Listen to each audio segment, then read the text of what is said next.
Buenas noches, bienvenidos al ciclo de conferencias 2020. La conferencia de hoy se dictará por el padre Luis Fornero. El padre Luis Fornero nació en Paraná el 17 de enero de 1967. Fue ordenado sacerdote el 4 de diciembre de 1993.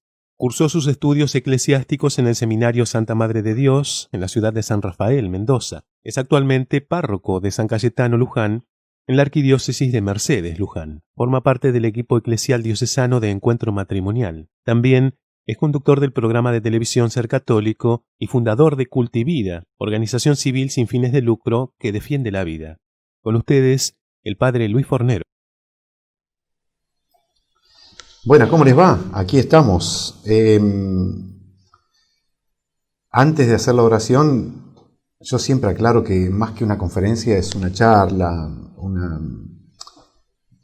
y de intentar ofrecer algún contenido que nos ayude a crecer en la fe. No creo que sea una conferencia, porque bueno, de verdad no me reconozco como conferencista, pero bueno. Vamos a rezar. En el nombre del Padre, del Hijo y del Espíritu Santo. Amén. Nos ponemos en manos de nuestra Madre, la Virgen, aquella que nos custodiará hasta el final. Le pedimos a ella que nos conceda en este día las luces propias del Espíritu. También que nos abra la mente y el corazón para aceptar en lo que Jesús nos quiera decir, ¿no es cierto? Bueno, nos ponemos en manos de María Santísima con este objetivo. Dios te salve María, llena eres de gracia, el Señor es contigo. Bendita tú eres entre todas las mujeres y bendito es el fruto de tu vientre Jesús. Santa María, Madre de Dios, ruega por nosotros pecadores, ahora y en la hora de nuestra muerte. Amén. Ave María Purísima, sin pecado concebida. San Cayetano, ruega por nosotros. En el nombre del Padre, del Hijo y del Espíritu Santo. Amén. Bueno, aquí yo preparé algunas plaquitas y voy a ir sencillamente comentando esas placas y enriqueciéndolas con el contenido propio que tienen, porque estos son solamente los títulos, aunque en este día no va a ser una exposición del tema propuesto, sino que va a ser una introducción. Una introducción que va a mirar por un lado a la importancia que tienen las verdades finales, y ya vamos a decir lo que son las verdades finales para la Iglesia. Le llamaban antiguamente las postrimerías, es decir, aquellas verdades que corresponden al final, es decir, aquellas verdades que están en el final de la vida personal y en el final del mundo. Esto lo vamos a ir viendo con básicamente tres libros, tres contenidos, tres textos. El primero es el Catecismo de la Iglesia Católica, el segundo es la Biblia, y el tercero es un manual de teología dogmática de Ludwig Ott, que consigna y resume los contenidos básicos de las verdades para creer, es decir, del dogma.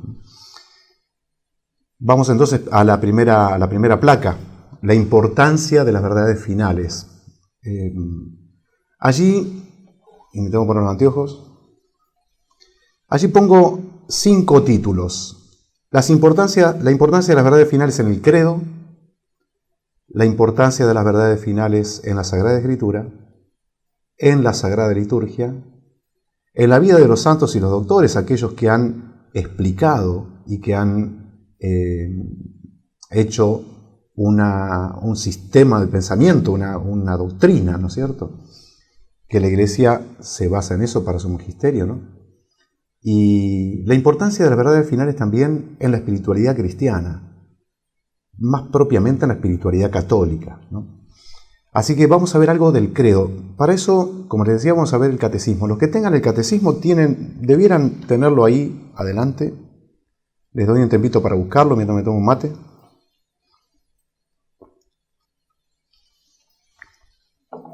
Vamos a ver los números 185 y siguientes. Allí en la primera parte del catecismo, donde se habla de la profesión de fe,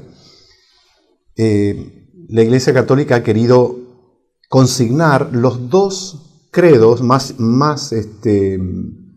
famosos, no sé, más rezados, son los que están en la Sagrada Liturgia. El credo, el símbolo de los apóstoles, el más antiguo, y el niceno-constantinopolitano. En el catecismo está el texto de los dos símbolos, del símbolo de los apóstoles y el credo de Nicea-Constantinopla. Bueno, ¿por qué pongo yo esto en relación al credo? Porque las verdades finales son dogmas de fe. No, pero yo no creo que Jesús va a venir. Bueno, eso es, la Iglesia piensa otra cosa. Y la Iglesia se ha afirmado de una manera rotunda en las verdades que corresponden al final. Es decir, al final de la persona humana, es decir, su muerte, y al final del mundo, en el fin del mundo, y la venida de Jesucristo para juzgar a los muertos, a los vivos y a los muertos. No sé si lo habrán encontrado por ahí, al catecismo. Hay un hermoso resumen de lo que es el credo en los primeros números de esta parte. Como les decía, del número 185 al 195, hay una introducción clara, sólida sobre el credo, también los llamados símbolos de la fe. Toda la primera parte del catecismo se desarrolla explicando el símbolo más antiguo, que es el símbolo de los apóstoles. ¿Por qué se llama símbolo de los apóstoles? Es un pequeño resumen de lo que predicaban los apóstoles. Fíjense ustedes la importancia del credo que rezamos en la misa, ¿no? Creo en Dios Padre Todopoderoso, Creador del cielo y de la tierra. Creo en Jesucristo, su único Hijo, nuestro Señor, que fue concebido por obra y gracia del Espíritu Santo, nació de Santa María la Virgen, padeció bajo el poder de Poncio Pilato, fue crucificado, muerto y sepultado, descendió a los infiernos, al tercer día resucitó de entre los muertos, subió a los cielos y está sentado a la derecha de Dios Padre Todopoderoso. Y aquí aparece lo que es subrayado. Desde allí ha de venir a juzgar a los vivos y a los muertos. Está afirmando el credo de los apóstoles, la segunda venida de Cristo y el juicio final. Sigue el símbolo de los apóstoles diciendo: creo en el Espíritu Santo, la Santa Iglesia Católica, la comunión de los santos, el perdón de los pecados, y al final dice: creo en la resurrección de la carne y en la vida eterna. Allí también se afirma la resurrección final de aquellos que estén muertos, de acuerdo a lo que San Pablo dice: cuando venga el Señor, los que estemos vivos seremos renovados, y los que estén muertos resucitarán para presentarse en el juicio. O sea que esto es una cuestión de fe. No es las cuestiones del final y del Apocalipsis, y yo las quiero enmarcar dentro de lo que debe ser para un católico. Después los que quieran hacer películas de cosas, háganlas. Tienen mi permiso. Pueden seguir hablando de lo que el fin del mundo es en lo que se refiere a las catástrofes, a la destrucción, qué sé yo. Pueden hacerlo, háganlo. Pero la Iglesia Católica enmarca de una manera muy clara el fin del mundo en como una batería de verdades maravillosas y que alimentan día a día la esperanza del cristiano. Por eso podemos leer el credo, podemos rezar el credo en clave de final, en clave de término, porque todo mira a eso, todo mira a la vida eterna. Nosotros tenemos una manera de pensar trascendente, aunque tengamos que trabajar y rompernos el lomo todo el día, está muy bien, pero vamos más allá con nuestra mente y nuestra fe y esperamos las cosas que no se ven, ¿no? Bueno, la importancia de las verdades finales en el credo. ¿Por qué? Y lo subrayo, porque son verdades para creer. Y no se puede uno decir, bueno, pero yo no. Bueno, entonces tendrá que revisar su adhesión a la Iglesia Católica en lo que se refiere a los contenidos de la fe. Esto está ofrecido por tanto en la Iglesia para ser creído, lo que vamos a decir. Yo voy a mencionar claramente lo que son los dogmas y esas sentencias ciertas de fe que la Iglesia remarca porque debemos creer en eso.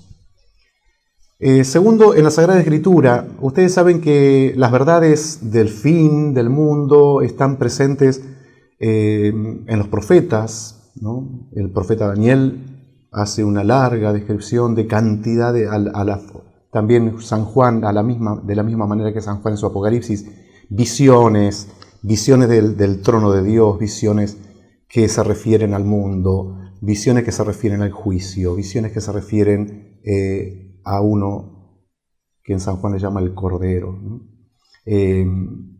Son muy claras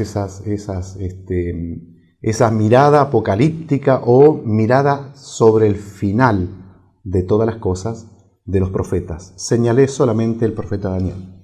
Los otros también tienen contenidos de final y de parusía, se le llama, ¿no? De la segunda venida de Cristo o del final del mundo o del universo, ¿no?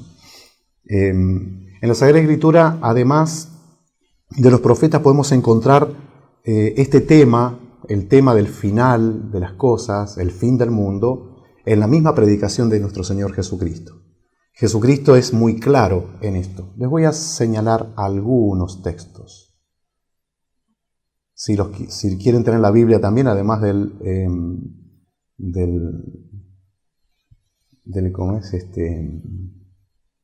catecismo, lo pueden hacer. Nuestro Señor Jesucristo en su predicación, en las parábolas. Dentro de un ratito les voy a mencionar un par de parábolas donde claramente habla sobre el final, habla sobre el juicio, habla sobre premio y castigo, habla sobre la resurrección, ¿no?, de los muertos. Jesucristo en la Sagrada Escritura se nos consigna su palabra y es muy claro hasta en ciertos detalles de cómo va a ser el tiempo del final. Los últimos capítulos del Evangelio según San Mateo son riquísimos en esto, ¿no? Tiene una larga predicación, un largo discurso sobre el final del mundo, sobre el fin del tiempo.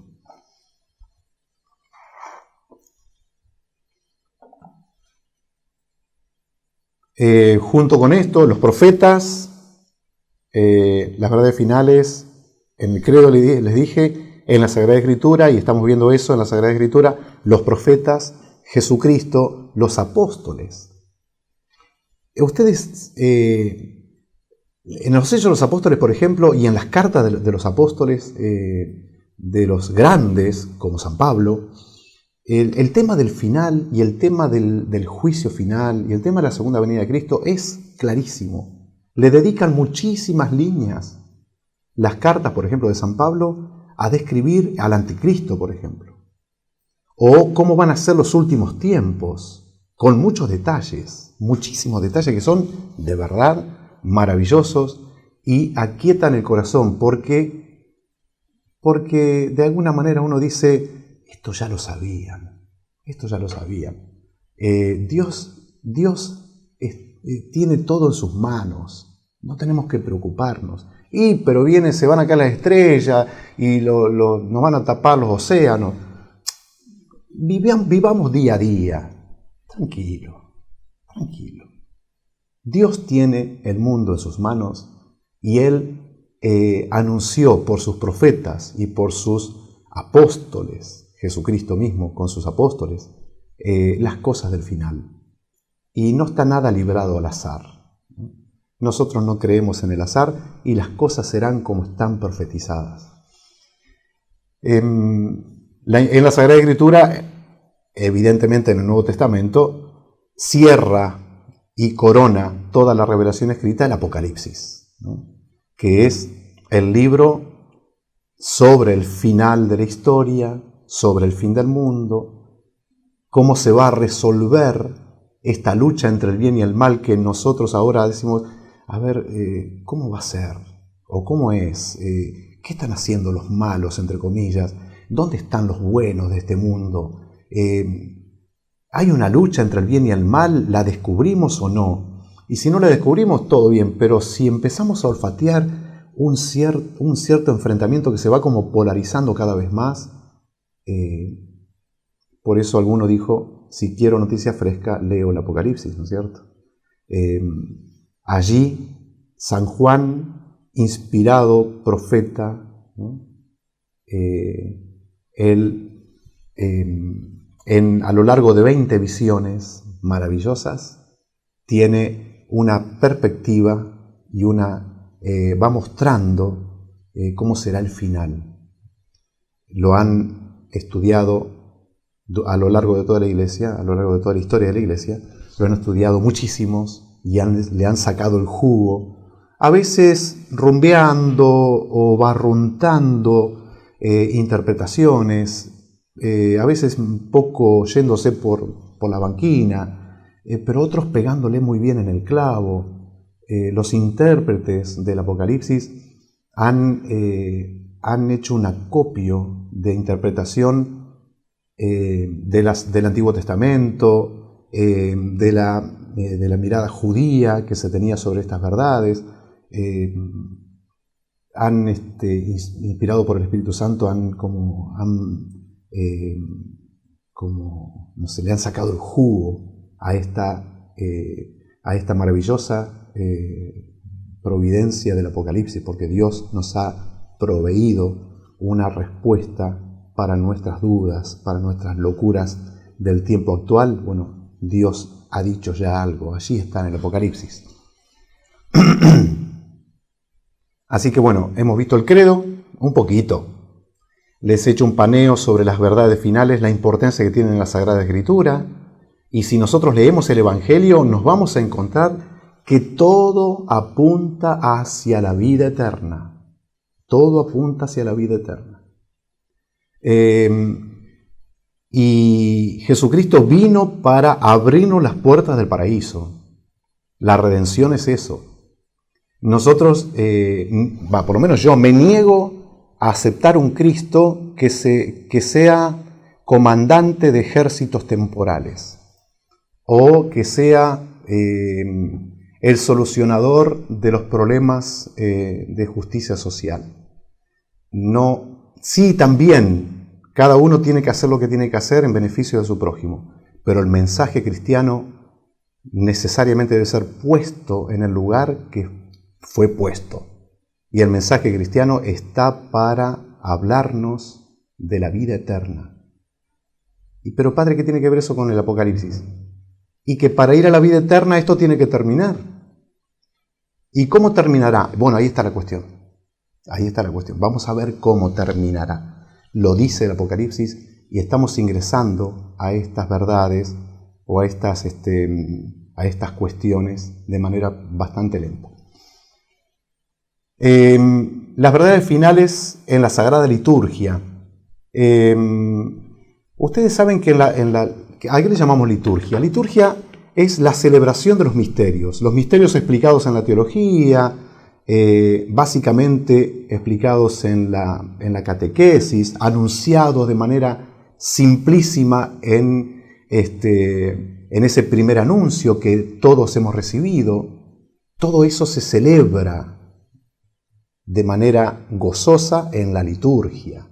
La liturgia es la expresión de la fe como en movimiento, en colores, en palabras, en lugares.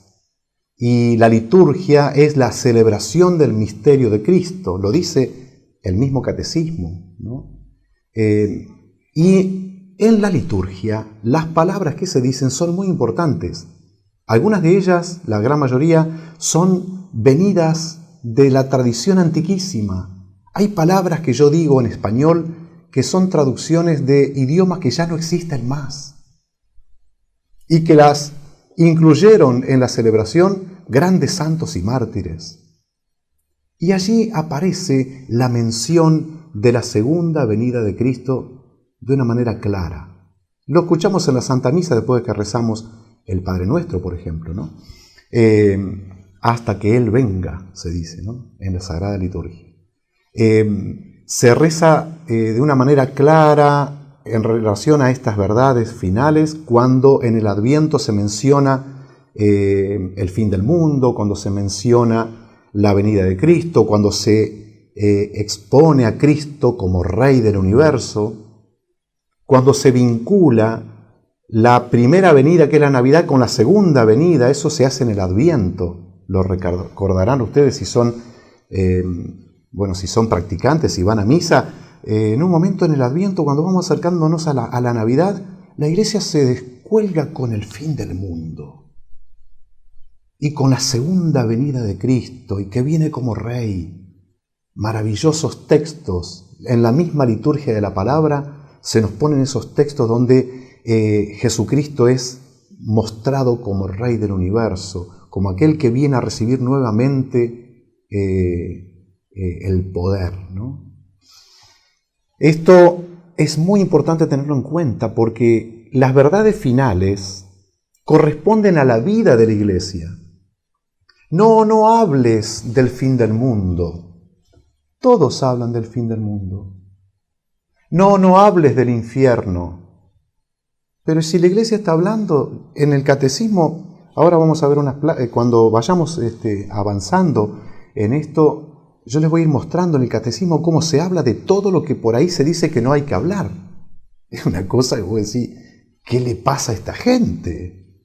¿Qué le pasa a esta gente? Hay que hablar, o hablamos porque la Iglesia ha hablado. Y ponemos estas verdades sobre el tapete y le buscamos la vuelta para que nos sirva de consuelo y de esperanza, las verdades finales, porque la Iglesia así lo interpreta. Estas verdades son de gran consuelo para momentos difíciles. Son de gran consuelo para momentos difíciles. Así que en la liturgia, en la Santa Misa, en los textos de la Santa Misa, en los textos especiales que se toman en los tiempos fuertes, como Adviento, por ejemplo, las verdades finales están presentes allí. Acá anoté algo. En la fiesta de la Ascensión, por ejemplo, se lee un texto que es hermosísimo. Ustedes recordarán, los apóstoles son llevados por Jesús ya resucitado, van al Monte de los Olivos, y Jesús empieza allí a hacerles las últimas recomendaciones. Y en un momento Jesucristo empieza a subir al cielo. Y los apóstoles empezaron a mirar para arriba, hasta que desapareció entre las nubes. Y se quedaron mirando para arriba. Y no bajaban la cabeza. Parecía que querían lo seguían buscando a ver dónde y cuándo iba a venir. Nos dejó. Tuvieron que aparecerse 2 ángeles. Escuchen esto, es una cosa espectacular. Se le aparecieron 2 ángeles y les dicen a los apóstoles que estaban allí, discípulos seguramente, algunos más: hombres galileos, ¿qué están haciendo allí mirando al cielo? Este que han visto subir, un día lo volverán a ver descender nuevamente. La cosa, ese texto está puesto en la Sagrada Liturgia, y en la fiesta de la Ascensión se lee ese hermosísimo texto de los Hechos de los Apóstoles. Dice que los apóstoles volvieron a Jerusalén llenos de gozo. Y ahí se afirma la segunda venida del Señor en gloria. Las verdades finales, esperen que busco de vuelta la placa, las verdades finales en la vida de los santos y los doctores. Bueno, todos estos textos del Antiguo Testamento, de los profetas, los textos que se refieren a la predicación de Jesucristo, señalando las verdades finales, el fin del mundo, la aparición del anticristo, etc. La persecución, las catástrofes, todo eso lo anuncia Jesús. Todo eso ha sido tomado por los primeros santos doctores, los santos padres, y han explicado. San Agustín entre ellos, los grandes, han explicado estos textos y han ratificado con su autoridad una doctrina que debe seguir siendo predicación de la Iglesia. Y no debemos callarla, no debemos callarla. En todos los santos, especialmente aquellos que han sido grandes maestros, las verdades finales están señaladas y están explicadas y están recontra repetidas. Por ejemplo, hago una memoria ahora, el santo cura de Ars, por ejemplo, ¿no? Predicador de las verdades finales. San Antonio de Padua, predicador de las verdades finales. Don Orione, predicador de las verdades finales, es nuestro gran, amado pastor y maestro de juventudes, Don Bosco, predicador de las verdades finales. Santa Teresita, Santa Teresa, no sé, todos. Tomar las hermosas catequesis de San Juan Pablo II sobre las verdades finales, una maravilla. Esto es doctrina de la Iglesia y es vida de la Iglesia, porque los santos se han motivado en su corazón y en sus obras para ser buenos y para dar testimonio y para levantarse después de haberse caído con las verdades finales. Cristo nos espera, Cristo va a volver. Tendré que dar cuenta de mi propia muerte, de mis actos. Iré al cielo, pasaré por el purgatorio, Dios me libre del infierno. Son todas palabras y frases que surgen de los labios de los santos que a lo largo de toda la historia en la Iglesia han amado estas verdades.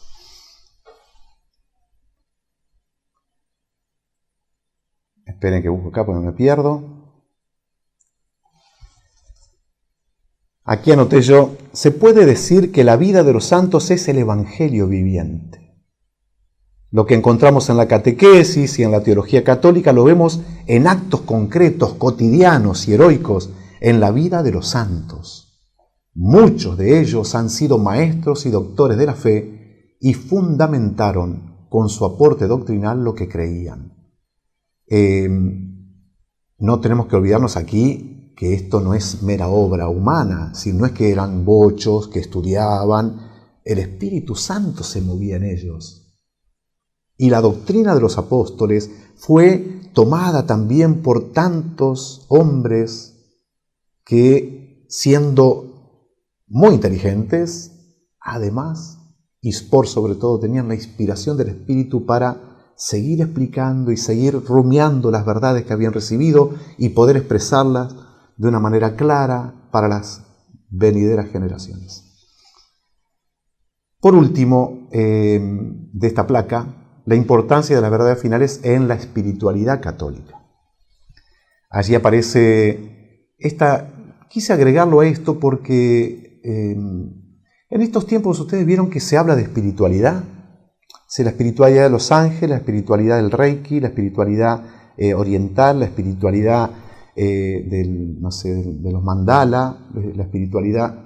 Parece que todo tiene espiritualidad. ¡Ay, qué espiritual! Porque se pone así. No sé. Cuando nosotros hablamos de espiritualidad dentro de la Iglesia Católica, estamos hablando de cómo Dios obra en el corazón humano por medio de su gracia. Y cómo, por contrapartida, el hombre le responde a esa vida divina en el alma. Por lo tanto, la espiritualidad católica no se refiere a métodos solamente, que también se puede llamar, hay distintos métodos para llegar a Dios, distintas formas, caminos, espiritualidades, pero para ser claros y no abundar tanto en esto, es cómo Dios obra en el corazón humano y cómo diviniza al hombre. Por lo tanto, la espiritualidad católica es lo que nosotros llamamos la santidad o el camino hacia la santidad. Dios quiere que seamos santos como Él es santo. Este camino espiritual debe estar dirigido a un objetivo, fin último, que ordene y jerarquice. Y en estos tiempos la espiritualidad está como... ¿por qué nos acercamos a Dios? ¿Sabes? ¿Por qué te acercas vos a Dios? ¿Por qué? ¿No habrá algo de que Dios nos solucione las cuestiones de la tierra solamente?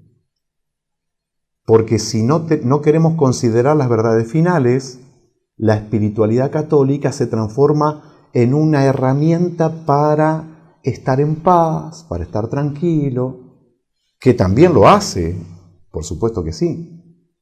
Una herramienta para estar armonizado. Pero en realidad la espiritualidad católica no apunta aquí meramente para las cosas de la tierra, no es una herramienta que nos sirva para esta tierra solamente, nos sirve evidentemente, pero es una forma de vida de Dios en el alma que nos lleva a trascender todo lo terreno. Es decir, la espiritualidad católica mira hacia las verdades finales, mira hacia las verdades finales. Les voy a contar una anécdota.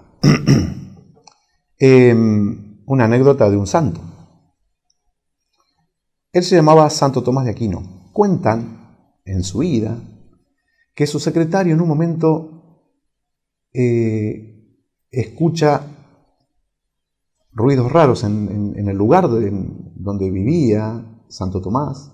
Gran teólogo, gran escritor, había hecho un resumen de todo lo estudiado y visto hasta el momento por grandes teólogos y santos padres, ¿no? Y él hizo la suma teológica y tomó todo lo bueno de lo que encontró en el saber universal. Por eso en la suma teológica encontramos aportes de los griegos y de los orientales y hasta de árabes, ¿no? Bueno, la cuestión es que este hombre, llegando al final de su trabajo, el secretario abre la puerta y Santo Tomás de Aquino había amontonado muchos de sus escritos y los estaba por prender fuego. Gran sorpresa. Y el gran santo gordo, porque era gordo, estaba como desilusionado por su gran obra. ¿Y saben por qué? Porque en la adoración eucarística Dios se le había manifestado y vio a Jesús, y comparando su pobre obra con lo que había visto, vio y descubrió que lo que él había hecho durante toda su vida era un poco menos que basura. ¿Por qué les cuento esto? Porque nos orientamos a Jesucristo, que es Rey del universo. Nos orientamos en nuestra espiritualidad y en nuestra tarea cotidiana hacia las cosas que no se ven. La importancia de que nuestra vida de gracia se oriente a la gloria. Lo dicen de una manera clarísima los teólogos que han estudiado la vida de gracia y dicen que la gracia es como traer un poquito de la gloria y ponerlo en el corazón del hombre. Lo dicen de la siguiente manera: la gracia es la gloria incoada. Fíjense ustedes, la importancia de las verdades finales. No tenemos que despreciarlas, porque son en definitiva el motor de toda la Iglesia que avanza por medio de su obra, porque es el cuerpo de Cristo que está obrando en la historia, pero que avanza hacia el cielo, que avanza hacia la gloria, que avanza hacia la espera de aquel que está viniendo, ¿no es cierto? Esto es importantísimo tenerlo en cuenta, ¿no? No vamos a hacer una mirada del Apocalipsis como lo hace la mayoría. A ver, ¿va a chocar el planeta X con la Tierra? El eje de la Tierra se va a dar vuelta y todos los océanos se van a volcar sobre los continentes. El anticristo ya nació, será judío. Trump le está preparando lo que pasa es que el otro allá, como es Putin, parece que el mundo que vea qué es lo que hace. Nosotros creemos en Cristo que ha reinado y volverá a reinar.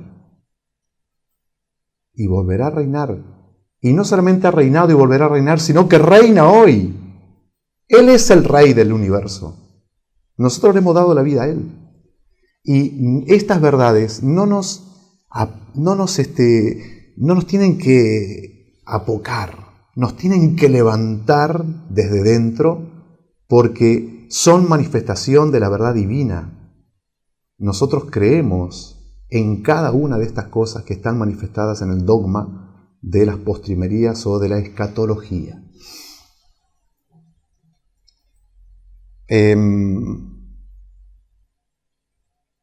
Vamos entonces, ahí les dije una palabra que nos hace pasar a la otra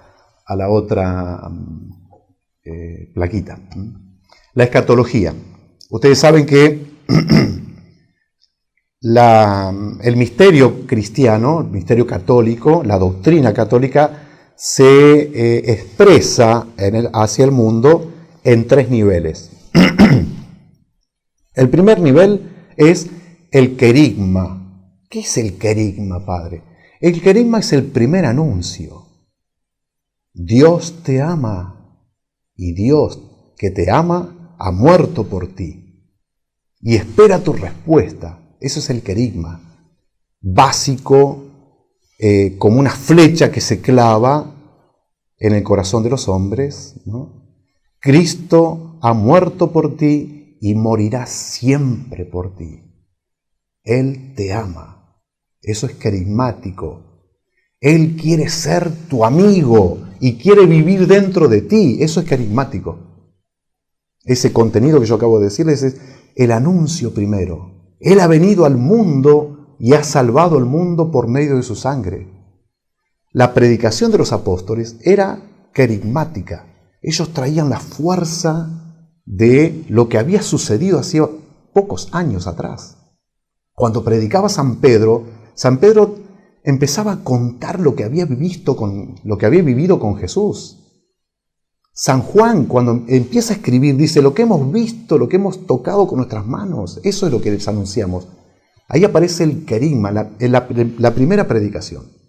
A partir de esa predicación se desarrolla la catequesis, es decir, una formación un poco más profunda de aquel anuncio, de aquellas verdades que estaban anunciadas en labios de los apóstoles.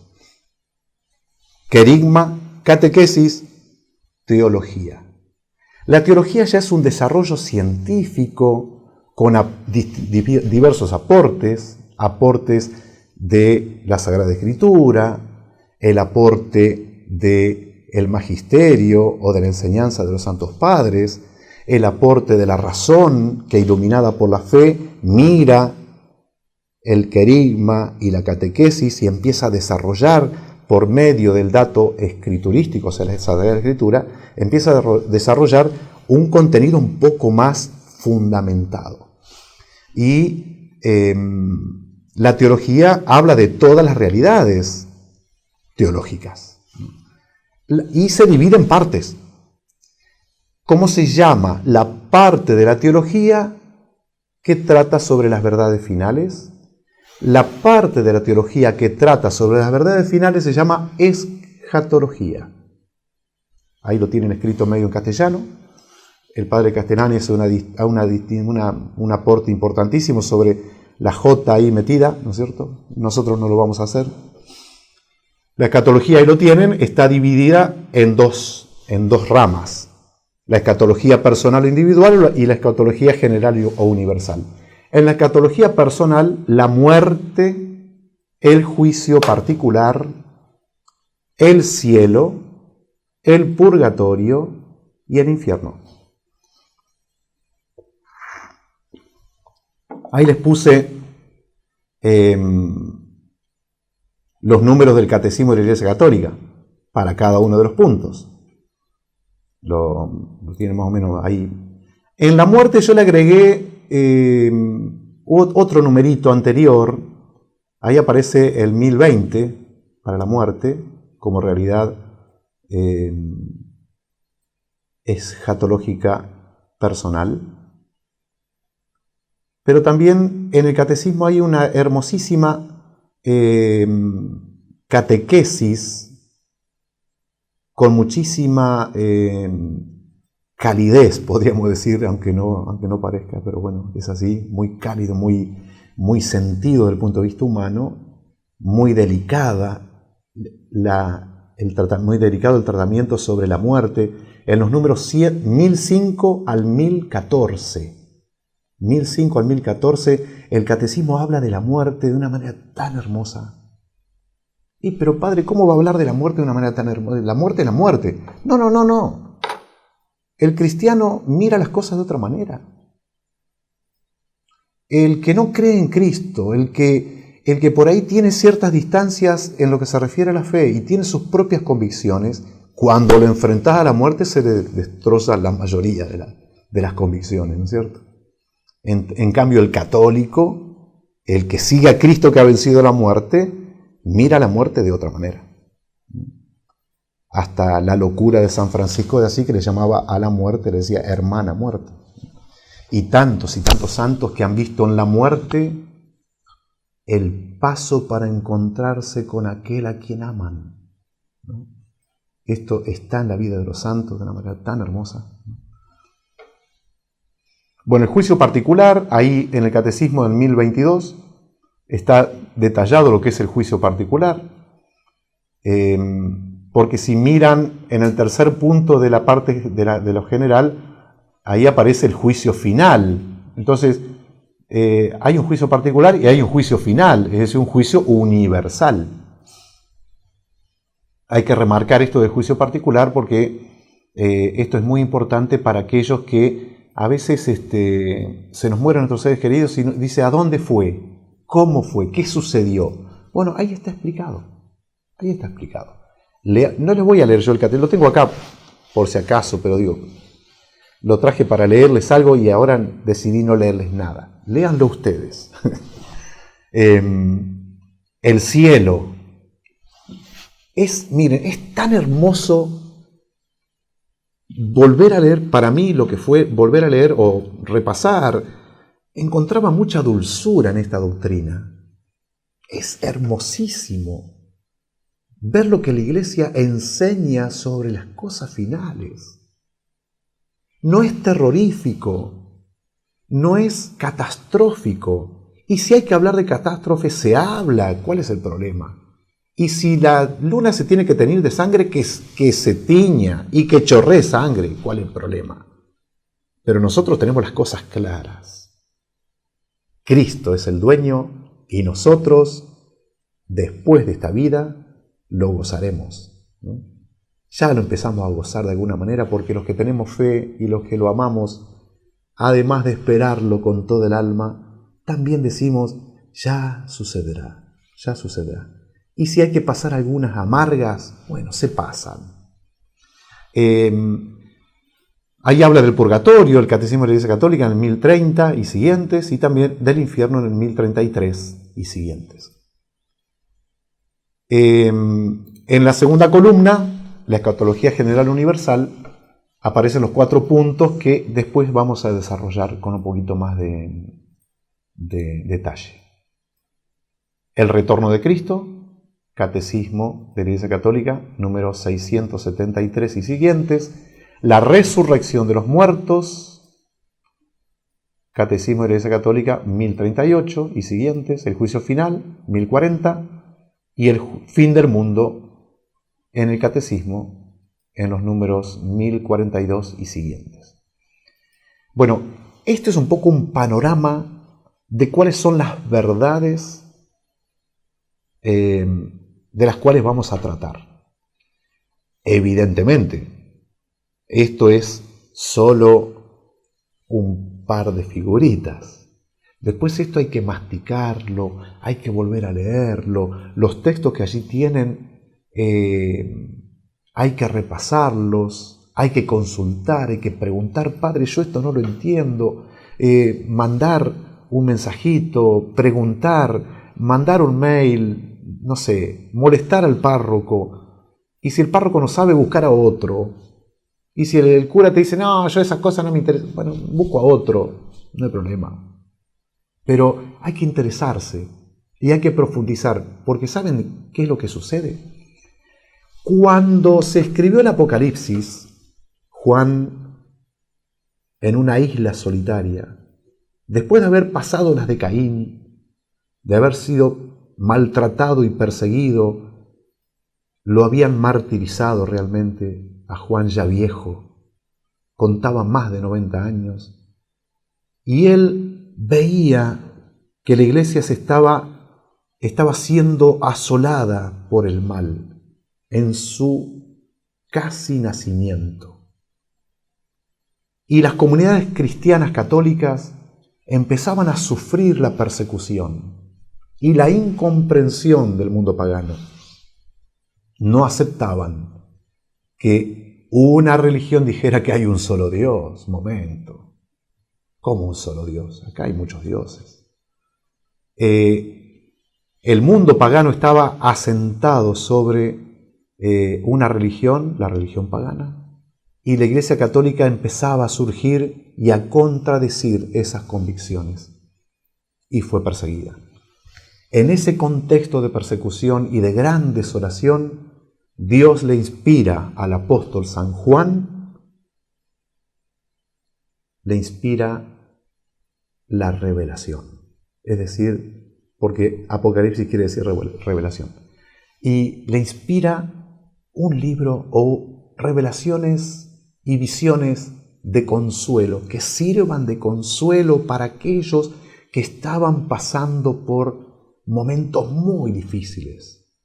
La persecución no es solamente que te matan, porque antes de que te maten tenés que irte de tu casa, te separan de tus hijos, tenés que dejar muchas cosas, no te dan trabajo, tenés que esconderte, tenés que pasar hambre, tenés que pasar frío, tenés que caminar por desiertos, tenés que subirte a una barca sin saber dónde es el destino.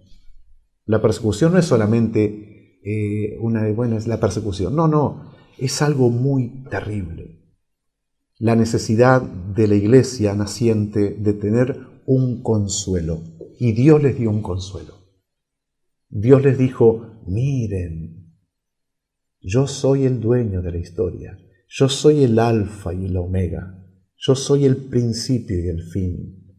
Jesucristo empieza a hablar por boca de San Juan y se presenta como el gran dueño de la historia y aquel que un día iba a matar o hacer desaparecer al anticristo con un soplo de su boca. Una cosa.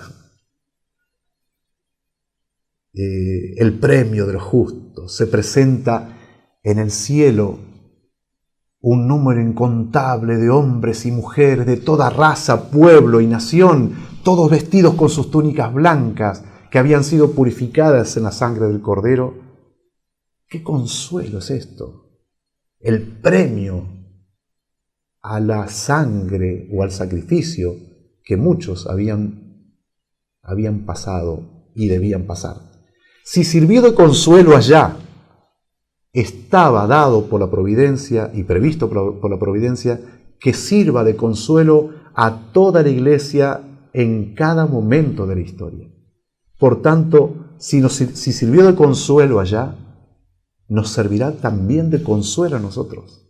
Nos abrirá los ojos, nos curará el corazón. El Apocalipsis es el libro maravilloso que alimenta la esperanza, se puede decir, ¿no? Y que consuela el alma del creyente. El que lee el Apocalipsis con mala entraña, por curiosidad, para ver que, bueno, ese capaz que no descubre nada. Pero si vos lo vivís con gran espíritu de fe, en un espíritu de oración, en un intento de descubrir a Dios, Dios nos va a consolar el alma en este estudio muy simple del libro del Apocalipsis.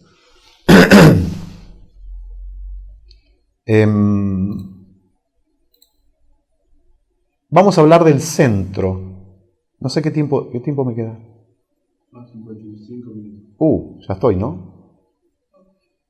Bueno, vamos a la tercera. Se la menciono nada más y después vamos a dar un tiempito para las preguntas, ¿no? En la tercera placa, ahí ven de manera muy grandote arriba, el retorno de Cristo. Esta es la verdad fundamental. Esta es la verdad fundamental. Y debajo de ese título tienen el dogma de fe. Y se dice de esta manera: al fin del mundo, Cristo, rodeado de majestad, vendrá de nuevo para juzgar a los hombres. Esto es de fe. Se los vuelvo a leer. Al fin del mundo, o sea que va a haber un fin del mundo, Cristo, rodeado de su majestad, va a venir, no va a venir humilde así en una cunita en Belén, ¿no es cierto? No, va a venir rodeado de su majestad. Lo dice el texto de Mateo, ¿no? Rodeado de sus ángeles, se sentará en su trono glorioso. Bueno, va a venir con poder, va a venir con poder. Ahí no va a haber tu tía, aviso, porque viste. Y vendrá de nuevo, porque ya vino, o sea, el mismo que vino y que nació en Belén, el mismo que predicó una doctrina maravillosa de la cual nosotros vivimos, el mismo que fundó la iglesia, el mismo que nos dio los sacramentos, el mismo que fue tomado como preso y maltratado de una manera injusta, el mismo que fue golpeado con una caña, coronado de espinas, el mismo que fue azotado hasta que se le vieron las costillas en la espalda, el mismo que fue llevado como un perro a un matadero, lo clavaron en la cruz, ese mismo que fue clavado en la cruz resucitó, y ese mismo un día, después de haber subido al cielo, va a volver con gloria. Por eso dice, de nuevo, vendrá de nuevo. Pero para no andar predicando, porque ya predicó. Va a venir a juzgar a los hombres. Es decir, Él pondrá las cosas en su lugar. Vendrá para juzgar a los hombres. Y esto es de fe. El retorno de Cristo en tres espacios o tres realidades distintas. La realidad de la segunda venida, o sea, esto va a suceder. Va a haber algunas señales precursoras, es decir, hay cosas que van a suceder antes de que venga Jesús. Y puntualmente el momento, ¿cuándo va a venir? Es la gran pregunta. En la realidad de la segunda venida, tenemos tres puntitos ahí. Esta realidad de la segunda venida está profetizada en el Antiguo Testamento, está anunciada por el mismo Jesús en su predicación y está reafirmado y predicado por los apóstoles. Las señales precursoras de la segunda venida de Cristo son la predicación del Evangelio, a todo el mundo se entiende, que todos los hombres de la historia conozcan la predicación, la verdad de Jesús, su ofrecimiento de salvación. Segunda señal precursora de la segunda venida de Cristo es la conversión de los judíos, es decir, aquellos que habían negado al Mesías, aquellos que no habían aceptado a Jesús. ¿Recuerdan ustedes ese texto? Jesucristo, porque me voy acordando, Jesucristo en un momento está muy cerquita de morir en la cruz, ¿no? Y Él se sube, esto lo he contado varias veces en las homilías, ¿no? Se sube al Monte de los Olivos. El Monte de los Olivos es una montañita que está enfrente de otra montañita. La otra montañita un poco más grande se llama el Monte Sión, ¿no? Se ve desde esta montañita, un pequeño cerro, se ve Jerusalén. Y Jesús, hasta me lo imagino yo apoyado en una piedra, mirando Jerusalén. Y dice lo siguiente: Jerusalén, Jerusalén, que matas y apedreas a los profetas. Yo te quise cobijar como la gallina pone bajo sus alas a los pollitos y tú no quisiste. Te cercarán, te rodearán, no quedará piedra sobre piedra. Esto lo dijo Jesús de esa ciudad que después se cumplió, ¿no? Se cumplió la profecía del Señor. Bueno, San Pablo después dirá, ese pueblo, mi pueblo, porque eres judío, ¿no? San Pablo, ese pueblo tiene que volver y tiene que aceptar a Jesús. Y San Pablo lo pone como una señal precursora, es decir, antes de la segunda venida de Cristo, el pueblo judío debe convertirse a Cristo. Tercera señal precursora, la apostasía. ¿Qué es la apostasía? Es el rechazo de la fe, o sea, aquel que ha creído y que en un momento da la espalda a todas esas cosas que ha creído y se convierte hasta como en enemigo de lo que ha creído. El apóstata es el que rechaza lo que tenía en su corazón, que era la fe. Tiene que suceder la apostasía universal o generalizada, ¿no? Para que venga Jesús. Antes, ¿no? Tiene que aparecer el anticristo. Ya vamos a hablar de manera bastante detallada sobre quién es el anticristo, cómo va a aparecer, qué características tendrá, quiénes lo van a ayudar. Eso está expresado claramente en el libro del Apocalipsis. Va a haber grandes calamidades, ¿no? En el cielo, en la tierra, calamidades naturales, calamidades de la humanidad, las guerras, ¿no? Las pestes, etc. Esas son las señales precursoras. Tiene que suceder esto antes del retorno de Cristo. Por eso se llama precursoras, ¿no? El momento de la segunda venida de Cristo. ¿Qué dijo el mismo Jesús sobre su segunda venida? ¿Cómo veían y miraban la segunda venida de Cristo los que integraron la primitiva iglesia? Es decir, aquellos que habían recibido la predicación de los apóstoles, ¿cómo entendían esto de la segunda venida de Cristo? ¿Y saben qué? Ellos decían, está viniendo. Está viniendo. Es inminente. Hasta en algún momento los apóstoles San Pablo tuvo que, momento. Porque decían, si está viniendo Jesús y ya está bajando, ya tiró la escalera, ya está, ahí está. Entonces ya no tiene sentido trabajar. Y San Pablo les paró dice, el que no trabaja, que no coma. Hay que trabajar. Y hay que ganarse el pan todos los días. Muy lindo, todo lindo, vamos bien, pero no se sabe ni el día ni la hora, como dijo el Señor. Y ahí es donde San Pablo larga todas las señales precursoras, o algunas, ¿no? O sea, antes tiene que suceder muchas cosas, mijo. Yo se lo digo medio en criollo, ¿no? Bueno, el retorno de Cristo en las parábolas. Jesucristo, mucha de su doctrina está expresado de manera parabólica en las parábolas, ¿no? Con pequeños ejemplos y pequeñas comparaciones. Jesucristo dijo mucho de su doctrina. Hay cantidad de parábolas que hablan de este retorno de Cristo. Él lo contó a la forma de parábola. Esto es un poquito la realidad central. Desde aquí es de donde miramos nosotros el Apocalipsis, y desde aquí es donde miramos nuestra relación con Cristo, Rey, nuestra relación con algunas verdades que pueden inquietar un poco. Es el retorno de Jesús. Él va a venir como juez. Esta plaquita es la más importante, ¿no? Para aquellos que quieran verlo esto con mayor extensión, esto está, yo he puesto de manera gráfica el contenido del Manual de Teología Dogmática de Ludwig Ott. Está allí con todas las pruebas escriturísticas, patrísticas de la razón iluminadas por la razón, ¿no? Por la razón teológica, ¿no?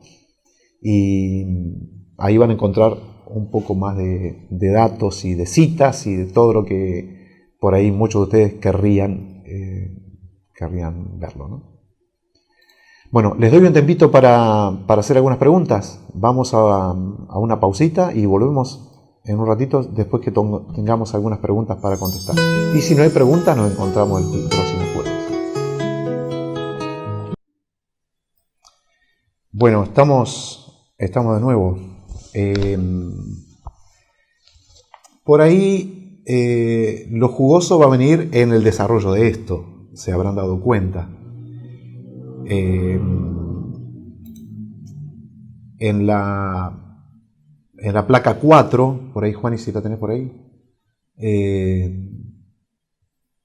vamos a ver el tema de la resurrección de los muertos. En la 5, el juicio universal. En la 6ª, vamos a ver el fin del mundo. Fíjense sobre el fin del mundo. El catecismo se pregunta cuándo resucitarán los muertos. Sin duda en el último día. Y pone claramente, tomando del Concilio Vaticano II, al fin del mundo. Es decir, las verdades están expresadas en el Magisterio, en la Sagrada Escritura. El catecismo toma todos esos datos, todas esas y nos expresa de una manera clara cada uno de los puntos que vamos a tocar. En la placa 7ª vamos a ver un poquito ya la propuesta del padre Castellani. Esto ya es de el libro de él, el Apocalipsis de San Juan, del padre Castellani. Él en 10 puntos tira un presupuesto de interpretación, ¿no? El Apocalipsis es una profecía, la profecía de los últimos tiempos, es profecía coherente, es un libro, no es un libro indescifrable, porque muchos han dicho, no, es un libro que no se entiende, no, un momento. Usted no lo entiende, pero hay personas que, inspiradas, con mucha sabiduría y movidas por el Espíritu Santo, han llevado una interpretación y han tomado de otros cosas maravillosas en lo que se refiere a la interpretación de este libro, el Apocalipsis, y han descifrado y han desentrañado las verdades. Está más o menos claro, más o menos lo digo, pero hay un presupuesto de interpretación del Apocalipsis que dice, según el padre Castellani, que el libro del Apocalipsis abraza todo el tiempo de la Iglesia. Porque muchos dicen, bueno, es un libro que lo escribió San Juan para aquella persecución, para ese momento histórico, pero ya para hoy no tiene mucho sentido. ¿Será? No es. El padre Castellani remarca el método de la confección. La confección del Apocalipsis está escrito a la forma de recapitulación. No tiene un sentido lineal lo que va expresando, sino que va recapitulando, y constantemente va tomando de lo que dijo antes y vuelve y así va avanzando, pero en forma espiraloide, se puede decir. Por eso va a alternar entre el cielo y la tierra. Por esto conviene decirlo antes porque puede confundir. Hay visiones que se refieren estrictamente a la tierra, sucesos terrenos, y hay otras visiones que se refieren estrictamente al cielo, al trono de Dios, a lo que sucede allá.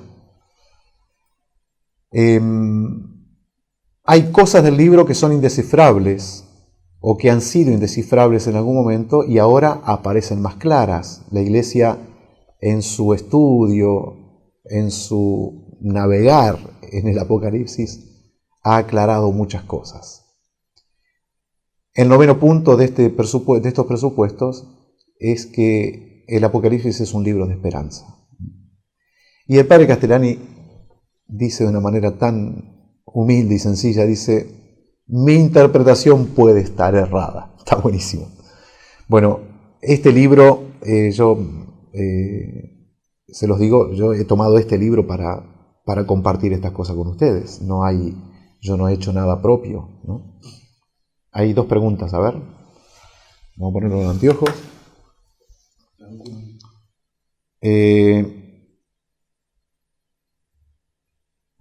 Dice, ¿qué es antitrust? ¿Antiverdad? Esto no lo entiendo. No, más abajo. Ah, bueno. Delia Segura, no entiendo la pregunta. Por ahí, si por ahí en algún momento nos expresaba un poquito más. Es verdad que hay una contradicción a la verdad, especialmente a la verdad natural en estos tiempos, sí, ¿no? Puede ser entendido esto como un campo en el cual se desarrollan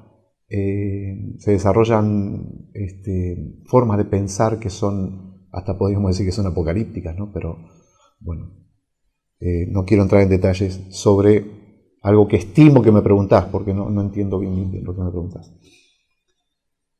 ¿Cómo superar las pérdidas de seres queridos aún sabiendo su destino? No, que nadie sabe el destino de una persona fallecida, ¿no? Uno puede presumir por ciertos signos de que esta persona se ha ido al cielo, o puede presumir que esta persona se ha ido al infierno, pero una presunción es eso, es una presunción. La verdad de la condenación o salvación de las almas, eso lo sabe Dios solamente. Y la Iglesia por ahí, después de una larga investigación y también con la inspiración del Espíritu Santo, ha propuesto a muchísimos hombres y mujeres como ejemplos de santidad. Y los santos para la Iglesia están en el cielo, ¿no es cierto? Es una afirmación de la salvación de esas personas por la vida que han llevado. Sin embargo, yo como sé si mi papá está en el cielo o en el infierno o en el purgatorio. Y esto nos mueve a nosotros a tener una gran esperanza de decir, bueno, vamos a rezar por nuestros difuntos. Se portó mal, murió puteando a Dios, despreciando al sacerdote, pero uno no sabe cómo trabaja Dios en el corazón de un hombre. Uno no lo sabe. ¿Y en qué tiempo? Dios tiene sus tiempos. Una infinitésima chiquititito de segundo puede ser usado por Dios para ofrecerle la salvación y mover a un alma a la conversión. Y eso queda en el secreto de Dios, ¿no es cierto? No lo sabemos.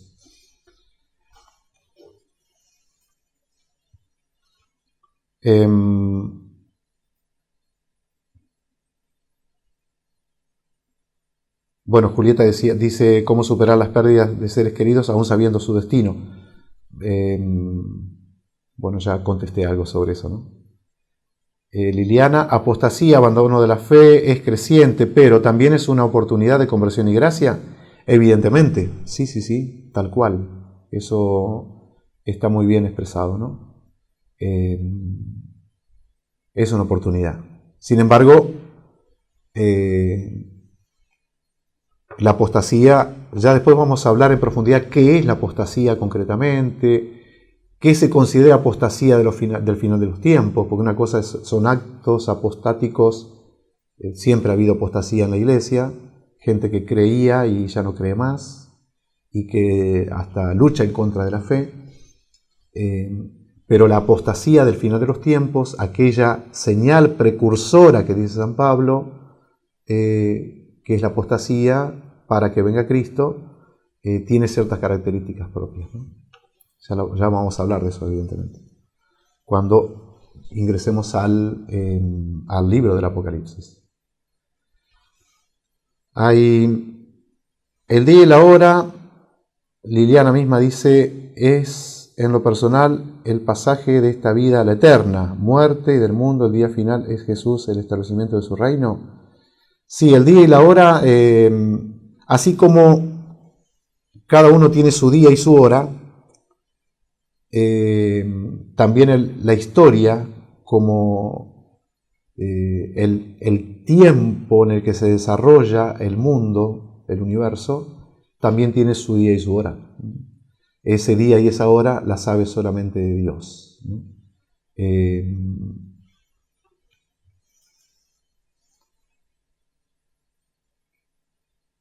María Valtorta habla del Apocalipsis. Sí, habla del Apocalipsis, pero también hay otras revelaciones privadas que hablan del Apocalipsis. Pero no voy a mencionar revelaciones privadas, aunque hay algunas que yo amo mucho, como María Valtorta, como Ana Catalina Emmerich, tienen contenidos apocalípticos. Bueno, hay otros también, ¿no? Revelaciones de Don Bosco, del Padre Pío, no sé, cantidad, ¿no? Pero no vamos a tratar de revelaciones privadas para evitar suspicacias y, bueno, evitar por ahí malos entendidos. Vamos a limitarnos a la interpretación eclesiástica y a la sensatísima explicación que hace el padre Castellani del libro del Apocalipsis, que, bueno, también en esto somos muy cautos y decimos con el mismo padre Castellani, mi interpretación puede estar errada. No recuerdo de María Valtorta específicamente dónde lo podemos buscar. Dice Delia, ¿el mal que reina es el anticristo? Sí, la Sagrada Escritura, el mismo apóstol San Juan dice que el anticristo está actuando, ¿no? O sea, y han aparecido anticristos, pero son con minúscula. Nosotros nos vamos a referir al anticristo con mayúscula, aquel que va a concretar y llevar a su perfección la maldad de todos los anticristos que han venido a lo largo de la historia de la Iglesia, ¿no? Así que hay anticristos y hay un anticristo. Y el mal que reina en realidad es un mal satánico, ¿no? También hay un mal humano, pero bueno, el anticristo va a catalizar todo lo malo del demonio con todo lo malo humano y será el contracristo, ¿no? Julieta dice, ¿la ideología de género y el avance del aborto es una señal del final de los tiempos? Bueno, esto lo pregunta Diego. Puede ser entendido así. Puede ser entendido así. Hay un hermosísimo libro de Lewis que se llama La abolición del hombre, que yo se los aconsejo. Es una tesis dada para el ámbito educativo o pedagógico, y de ahí yo saqué la idea de que el hombre va a terminar destruyéndose a sí mismo hacia el final de los tiempos, y la ideología de género tiene algo de esto, tiene algo de esto. Atenta contra la vida, en definitiva, ¿no? Porque bueno, tiene sus aristas negadoras de la dignidad humana, ¿no? Puede ser entendido, sí, como algo del final.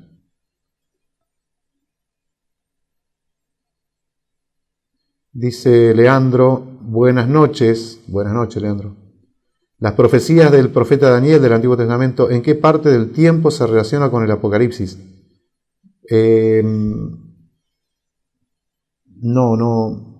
No sé qué parte del tiempo.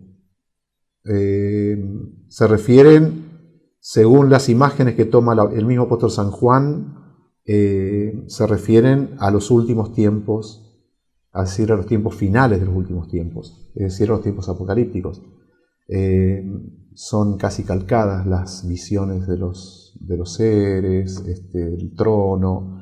Bueno, ya lo vamos a ir viendo esto también cuando ingresemos en el libro del Apocalipsis. Bueno, gracias por acompañarnos. Hacemos una oración chiquitita, nos ponemos en manos de la Virgen como al principio y le pedimos al Señor que por medio de su mamá nos conceda avanzar en la bellísima virtud de la esperanza por medio de este material o de este conocimiento, y avance sobre las cosas finales, sobre el libro del Apocalipsis. Que el Señor nos incremente la esperanza por medio de su mamá. Dios te salve María, llena eres de gracia, el Señor es contigo. Bendita tú eres entre todas las mujeres, bendito es el fruto de tu vientre Jesús. Santa María, Madre de Dios, ruega por nosotros pecadores, ahora y en la hora de nuestra muerte. Amén. El Señor esté con ustedes y con tu espíritu. Descienda sobre ustedes la bendición de Dios omnipotente, del Padre, del Hijo y del Espíritu Santo. Amén. Nos encontramos el próximo jueves. Vamos a avanzar sobre el libro del Apocalipsis entonces.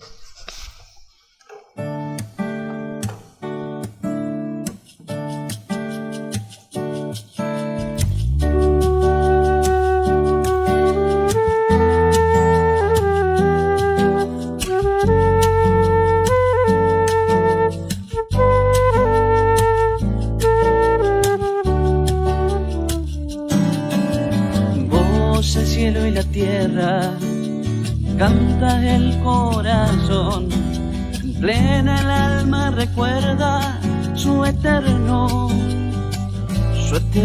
amor.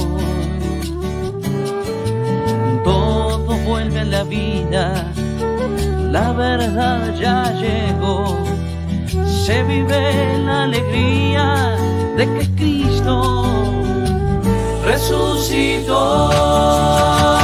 Cristo ya venció, los ángeles cantan, Cristo ya venció, nosotros también. Cristo ya venció, levántate hermano, sigámoslo a Él. Cristo ya venció, los ángeles cantan, Cristo ya venció, nosotros también. Cristo ya venció, levántate hermano, sigámoslo a Él.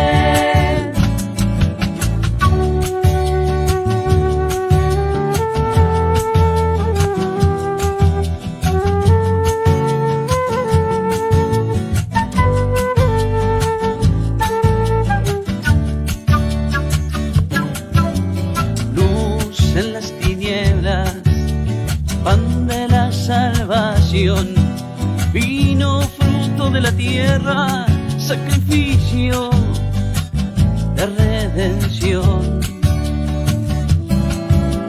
Muerte que hizo a la vida, heridas que Él cerró, penas hoy son alegría, alegría de liberación.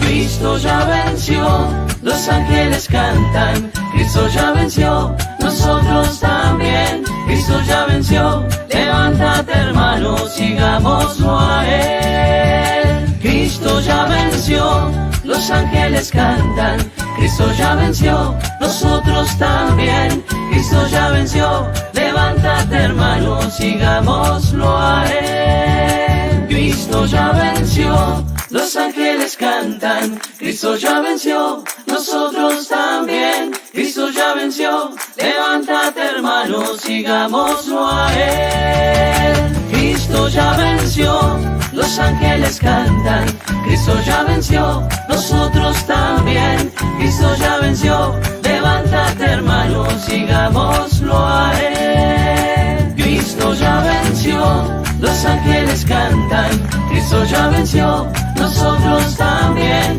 Cristo ya venció, levántate hermano, sigámoslo a Él.